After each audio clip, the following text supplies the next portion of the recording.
7 years apart, a tale of war, loss, and reunion. Our story unfolds in a desolate and dystopian world in the aftermath of a devastating war in a city in which hope had long surrendered to despair. A once thriving city now lay in ruins, its streets echoing with the distant rumble of artillery and the cries of its tormented inhabitants. And in this chaos, there's John Walker. His eyes, once bright with life, now carry the weight of the world. A father who has known both the joy of family and the agony of loss. He wanders through the city's rubble-strewn streets, a haunted soul, tormented by the memory of his daughter's abduction during the war. But the city's despair has given rise to an even darker force, the merciless merchants. They are the shadows that thrive in the darkest corners, dealing in the currency of survival. These merchants, their cold eyes and colder hearts, have taken children in exchange for the basic necessities of life. Their sinister presence casts a long, chilling shadow over the city, and their actions have shattered countless families. The city, once bustling with life, had become a battleground of chaos and destruction. The deafening sounds of artillery and the acrid stench of smoke were constant companions. John Walker, the doting father that he is, clung to his daughter Mary as they tried to navigate their way out of the hotter side of the invasion. But even the strongest bonds could not shield them from the cruelty of war. It came that time when the invaders came closer to the refuge, and John found himself in an impossible situation. It was either to leave Mary behind to keep her safe, or to hold on, get himself killed, and allow his daughter to fall into the hands of the rapist looters and invaders. The thought of the latter decision sounded horrible. He could not let his daughter go through that.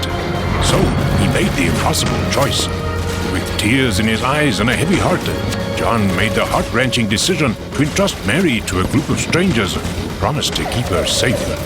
It was a choice made in the crucible of desperation, a choice that haunts him to this day. As the war raged on, the father and daughter were torn apart, their lives irrevocably changed by the cruel hand of fate. John's life became a desolate existence. He moved through a city that had lost its soul, where the ruins of once thriving neighborhoods stood as solemn witnesses to the horrors that had transpired.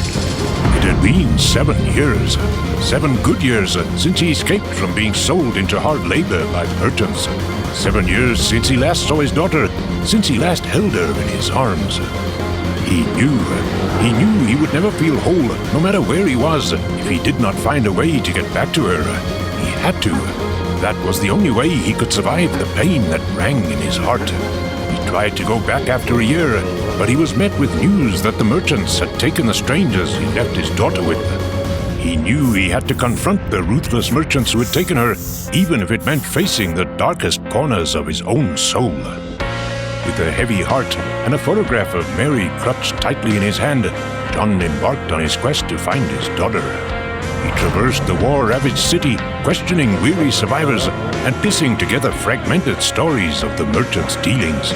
Then, in the darkest corner of a dimly lit tavern, a shadowy figure leaned in and whispered of a lead. A rumor that sent shivers down John's spine.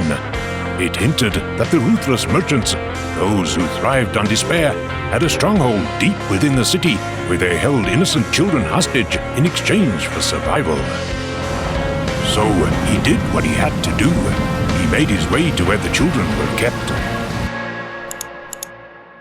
The merchants had thrived in the post-war world, exploiting the vulnerability of the desperate to amass riches. Stolen treasures adorned the room, a stark contrast to the city's suffering. Their cold, calculating eyes revealed no hint of remorse. In the midst of this opulence, John, a lone figure, stood resolute but desperate. His voice quivered as he pleaded for the return of his daughter. But the merchants remained unmoved, their faces hidden beneath their hoods, their hearts seemingly impervious to John's agonized appeals.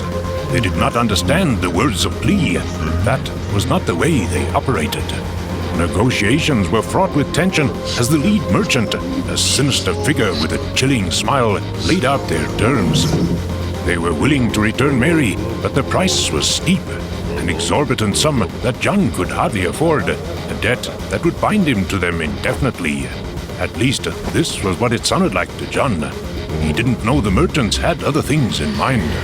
The 7 years he has been away had been good.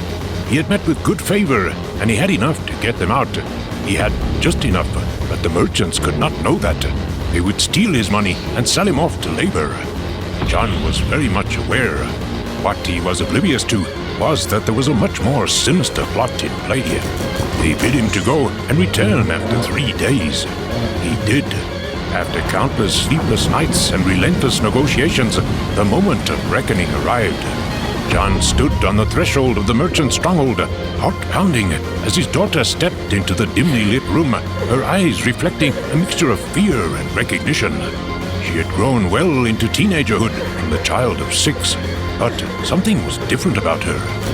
At first, John doesn't see it, but when he proceeds to hug his baby girl, he feels it, and he knows her innocence. At that moment, John rose with vengeance in his eyes. He was livid. How could they? She was just a child. But that was it. The last thing John heard, aside from his own scream as he launched at the merchants, was the loud bang. What followed was dizziness. Dizziness he had never felt before.